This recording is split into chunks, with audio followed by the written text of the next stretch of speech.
Hi, welcome back to the Smarter Conversation. We're here today at New Orleans International Airport on the north side.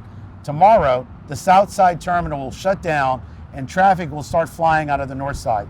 And I'm with one of the residents of the neighborhood community, Miss Amanda Mullins. Miss Amanda, welcome to the show. Thank you. Glad to be here. Miss Amanda, you live close by. Tomorrow, this is going to be a traffic place. Yes, I live 1 block to the west of here. So what have you seen happen in the last, 18 months? This road didn't exist. No, it did not. I have seen traffic. I've seen dump trucks. I've had noise. You name it, we've had it in this neighborhood. How big is the neighborhood? It's a pretty big neighborhood. I don't know how many homes because Veteran Heights runs all the way from Brainbridge up this way, all the way to the levee to the west. So we was one subdivision until this airport came through here. They took a wall, took our street, and they divide us. Now we got Veteran Heights to the west and Veteran Heights to the east. We're separated by a wall. People walk a lot in this area. Yes, but you can't because they said they was gonna put walkways and walk lights, but until they do that, can you see us walking across these streets and kids? It's unbelievable. It's like 7 lanes on one side and 3 on the other. And traffic turning, traffic going straight, same way here. They're going over the bridge and they're going down Aberdeen. How are you gonna get across? I used to walk to the gym. I can't walk over there. I don't trust myself with the traffic. How long have you lived here? I live here since 1995. And you own your house? Yes. And then this came in, was there did anybody come and talk to you guys a couple of years before they did it? No. They talked to us, I think it was about a year ago at the gym, and they told us what they was doing. They didn't ask our input. They had already made up their mind what they're gonna do. So, we had to deal with it. Matter of fact, they had a guy there at that meeting told me in no uncertain term, ain't nothing you can do, deal with it. And he didn't use those exact words, but you know when somebody talking to you. Right. And I said, you want to tell me to deal with it? I didn't say that. I said, yes, you did.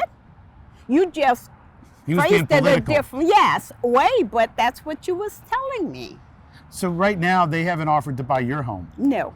And you're set because they rerouted traffic coming into the subdivision. So now it's a one-way in, and to get out they got to go through your neighborhood. Yes. They go this street 1 block down, they go all the way in the back, and then they come out, they come on my street. Last week, my daughter sit on the porch and she must have filmed about 15 minutes where cars trying to get out the neighborhood down my street. And she just sit there and filmed them. Wow. And you guys have also lost your fire station. Yes, we don't have a fire. Funny you should ask that. A fire station was right there. No, we don't know where our fire trucks. And that's also emergency vehicle response for health. Yes. Have there been any issues right now with emergency response trying to get in the neighborhood? I don't know. Thank God I hadn't called them.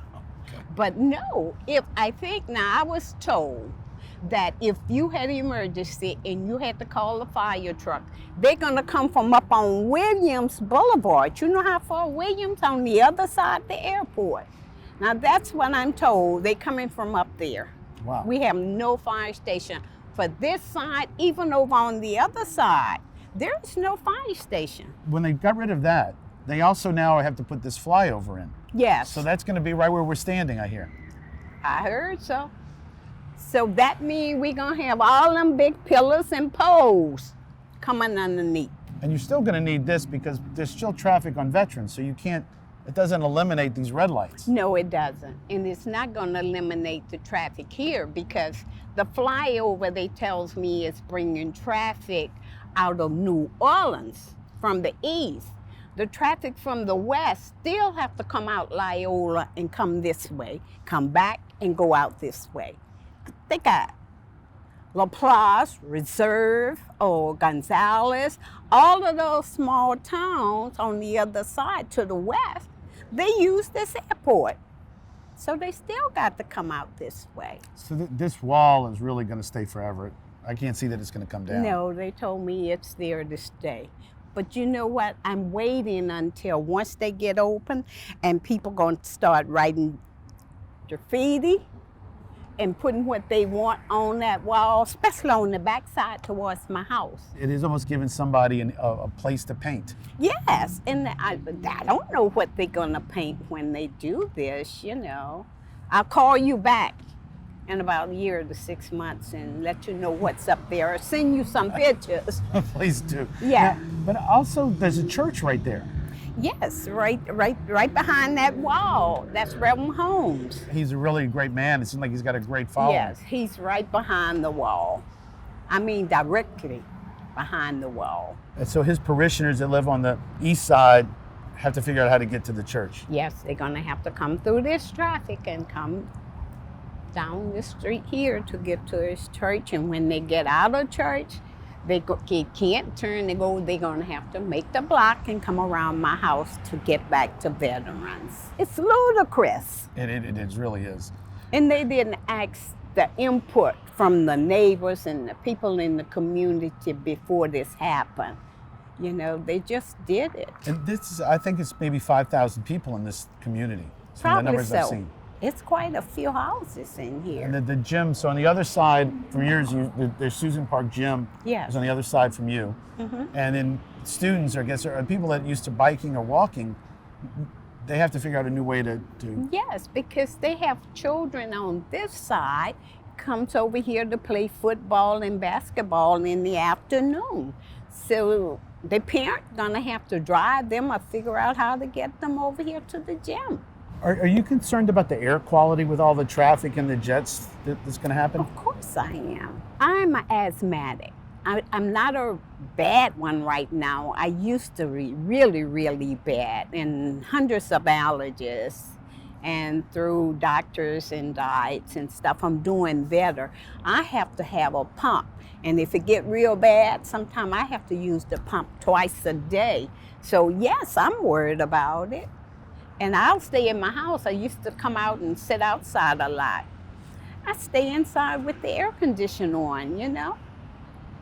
I can't be bothered.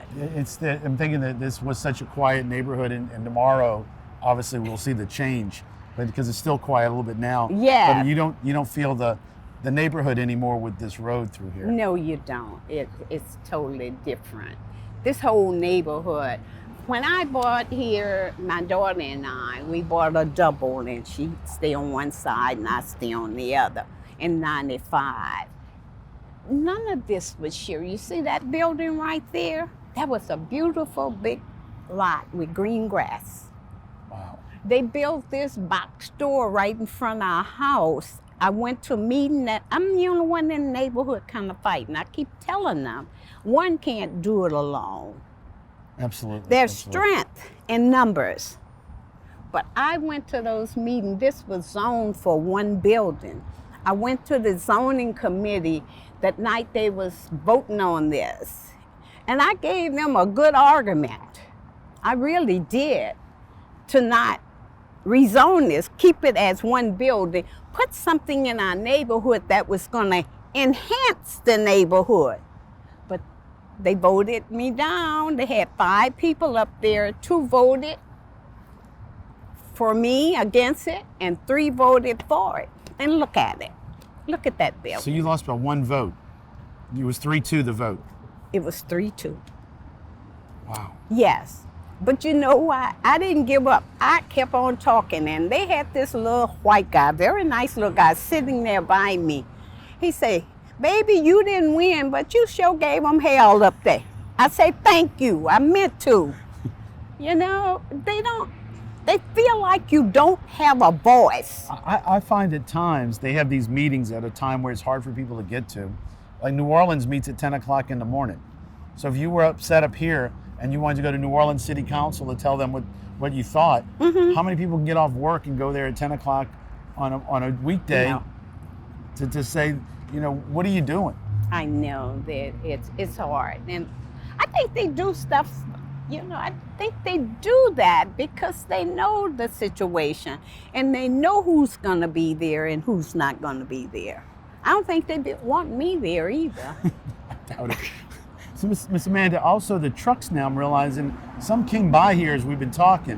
When they go to leave, they've got to go. They're going to go through Glenwood now because that's the way to get out. See, like this truck here, Yes. when it comes back out, they're going to come down Greenwood by my house. Where they used to be able to come out this way. At one time, but they got to come by my house. Now, someone told me way in the back they have a street, but they still have to come out by the levee in the back and still come up Veterans. I haven't traveled back there to see this. But yes, we have trucks, buses, dump truck, tow trucks, school buses, tour buses. All comes down Greenwood Street. So does Veteran Heights have a website or anything, or do you guys meet? Do you have an association? We just started the association a couple of months ago because we didn't have a civic association over here.